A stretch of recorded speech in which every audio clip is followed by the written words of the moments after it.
So ito yung 1. Ayun yung 1 natin. 1 secondary. Ayun naman yung isa. Ito niya. Number 3 secondary. Okay. So na-layout na natin ngayon yan. Yung back branch natin. So dito naman tayo ngayon sa continue ng trunk bago natin i-layout yung susunod. So ito, tatanggalin ko na to, wala na to.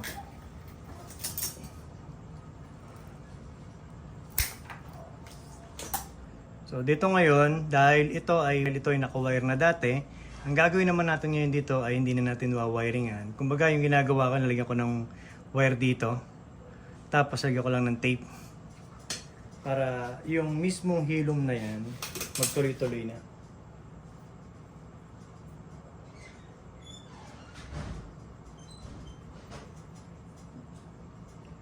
Lagyan natin ng wire sa gilid niya.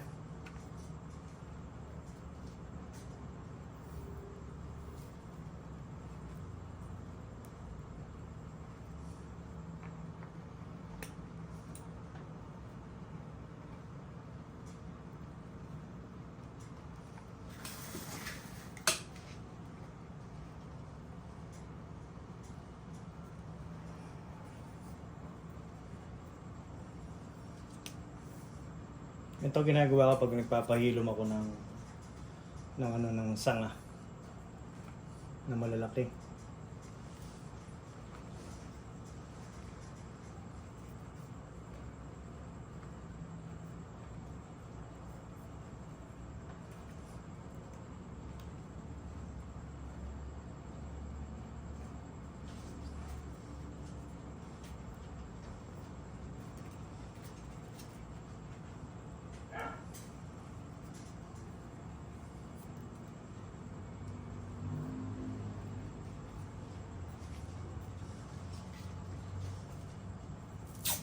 Secured natin to para hindi gumalaw.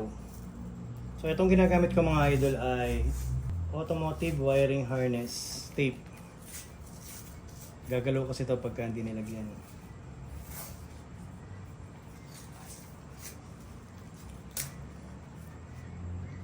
Simulan na natin dito sa baba.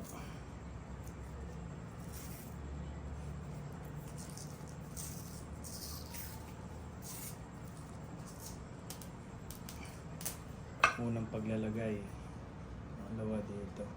Ngayon mga idol, kung mapapansin nyo, dito ko nilagay yung wire sa loob, hindi sa labas. Para pag binid natin, hindi siya lulukot kasama to. Kasi pag dito natin nilagay yung wire, binid nyo, pwedeng sumikip sa part na to.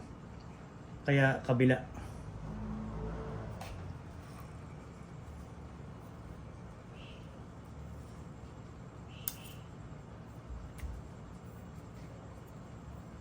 Siguraduhin nyo nakadikit yung wire sa isang.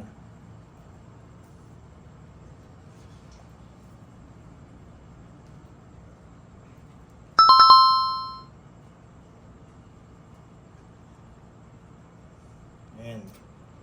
Ito naman, pangalawa.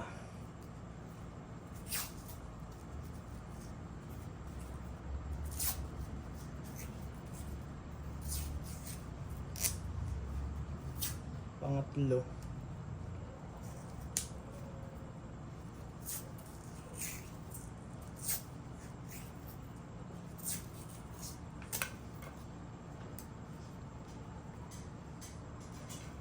Pang-apat.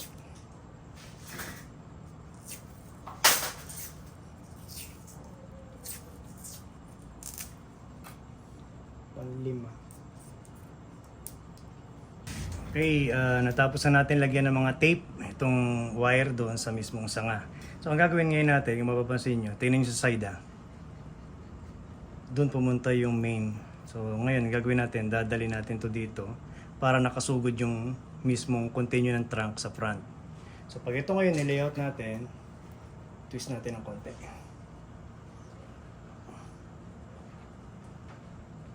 Ayan, kita nyo? So yun yung unang bend. So mula dito, mula ngayon dito, mapapansin nyo, hindi sila pantay. Ito nauna dyan sa back, so ito naman nasa gitna. So ngayon ito, dadalhin pa natin ng konti sa front. Pero ito dapat iayos na natin to. Yun. So, ngayon, ito naman. Dala natin dito.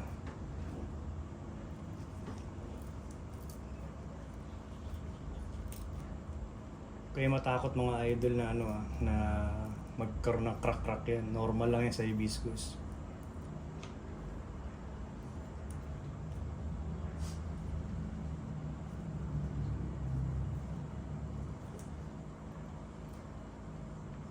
Bakit ko pinapalipit? Kasi ito yung kailangan kong node. Isa na yan ang kailangan kong node. Ayan. Nakita nyo yung node?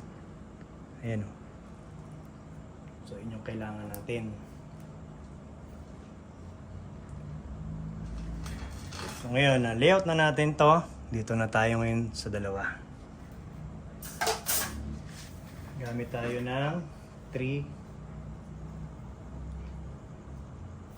ng 3mm size ng wire.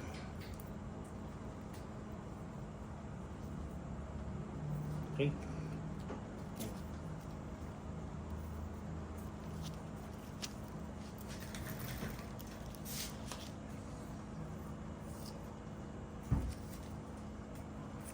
Ito malaki to dyan So wala lang pagkakapitan to kaya yun ang ginamit natin para di rin sayang ang wire natin.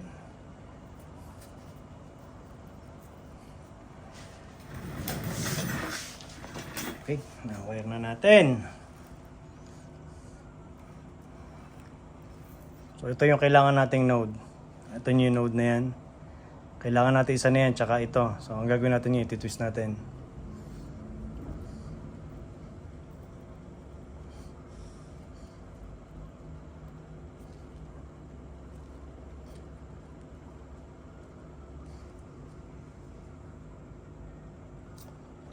Pansin niya, simula pa lang talaga, di ba? Pine-prepare ni secondary.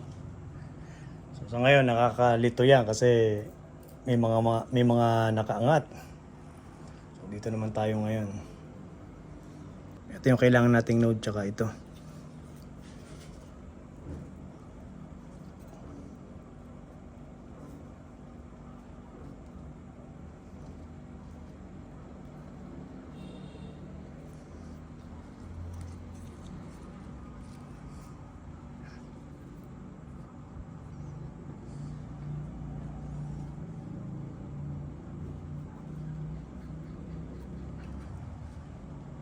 Ito yung sinasabi ko na apat na sanga lang.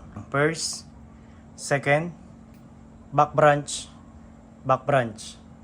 Ngayon, dito ngayon ay kukuha tayo ng isa lang sa part na yan.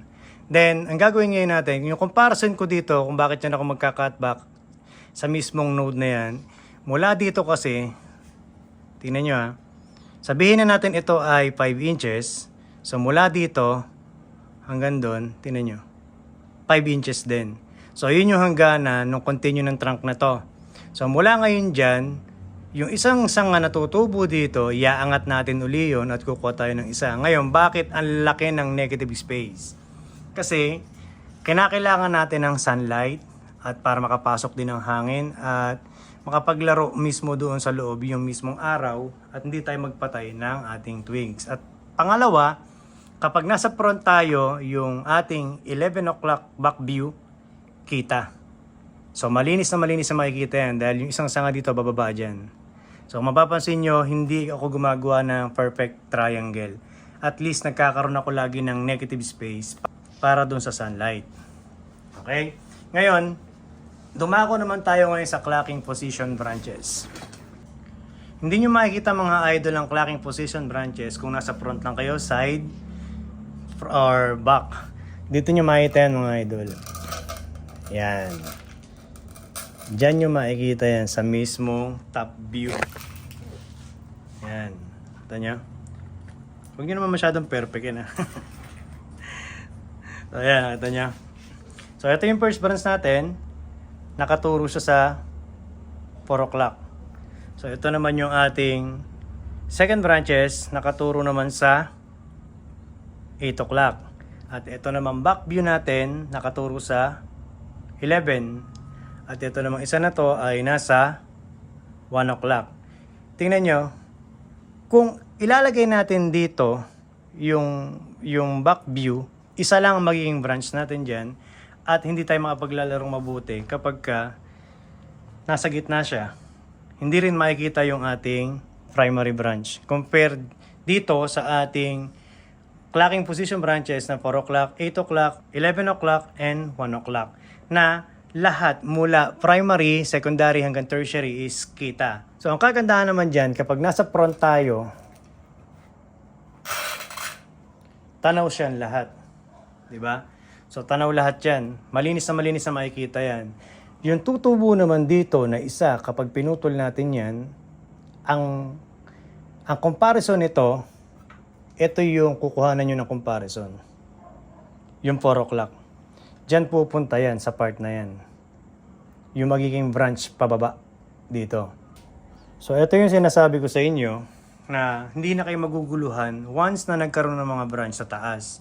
Kasi may mga bawat pagitan na yan. Halimbawa, itong 4 o'clock tsaka 8 o'clock, kung magkakaroon to ng branch ito, dito na pupunta yan sa gitna. So imagine, hindi magkocross, di ba? Kasi nakaprepare ng maayos yung ating sanga. So halimbawa na lang, sa back, maglalagay tayo ng sanga. Kung may tutubo dito, sigurado dito na sa gitna yan, di ba? So nakaprepare, hindi tayo gumagawa ng sanga na basta-basta lang kasi para maging malinis mula baba hanggang taas. So halimbawa, may tumubo dito. So dito siya sa gitna na to. So diyan magrarami pa yan. Yung isa naman dito, diyan magrarami pa yan. Hanggang ma-establish at mapuno natin ng malinis na walang cross ang ating puno. So ayan mga idol, ay informal upright. Yan ang project natin sa kanya. Ngayon, ito ay sustainable bonsai na tayo yung nagsimula. Kailangan perfectin nyo na from cuttings or seedlings na ito na yung guide para mas mabilis ang proseso natin at makita natin yung tamang proseso ng pagwa-wiring, layout, position branches. So nandyan na yan, di ba? Ito naman, malaki pa yung kailangan natin gawin sa kanya dahil nakita nyo to. Itong sugat na to, tsaka yung sugat na yan. Kailangan natin paghilumin yan. So ang gagawin pa natin yan, pagwa-wire din pa natin ang sagad yan. Siguro ito, baka sinlaki pa nito. Itong hawak ko na to. So yun yung kailangan natin para mapaghilom yan. Kasi pangit ang bonsai kung napakalaki ng sugat. Kaya kailangan gawa natin ang paraan. So ang paraan natin dyan, pag-wild din natin para maging proportion at maging maganda ang hilom ng ating mga sugat.